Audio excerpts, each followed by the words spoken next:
Hi all, ఈరోజు వెరైటీగా ఉండే యూనిక్ వంకాయ ఆమ్లెట్ ఎలా తయారు చేయాలో చూద్దామండి. సో దానికోసం పొడుగ్గా ఉన్న వంకాయలు అనేవి తీసుకొని ఆయిల్ అప్లై చేసి నేను వీడియోలో చూపిస్తున్నట్టు కాల్చుకొని పక్కన పెట్టుకోవాలి. అండ్ ఒక ప్లేట్ తీసుకొని అందులోకి ఉప్పు, కారం, పసుపు, కొంచెం పెప్పర్ పౌడర్, కొంచెం వాటర్ అండ్ 2 eggs కూడా వేసుకొని బాగా బీట్ చేసుకొని పక్కన పెట్టుకోవాలి.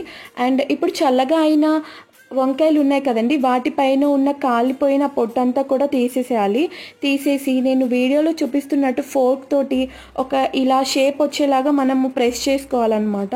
మనం ఇప్పుడు ఎగ్స్ని బీట్ చేసుకున్నది ఉంది కదండి, సో అందులోకి ఈ ఒక్కొక్క వంకాయల్ని తీసుకొని కాల్చుకున్న వాటిని అందులోకి డిప్ చేసుకొని ఇప్పుడు స్టవ్ మీద ఒక పాన్ పెట్టుకొని అందులోకి వేసుకోవడం అంతే అండి. సో 2 sides ఇలా కాల్చుకుంటే మనకి ఎంతో టేస్టీగా ఉండే వెరైటీ యూనిక్ వంకాయ ఆమ్లెట్ రెడీ. మీకు ఎలా అనిపించింది? ఒకసారి మీరు కూడా ట్రై చేయండి, పిల్లలు కూడా చాలా ఎంజాయ్ చేస్తారు, చాలా టేస్ట్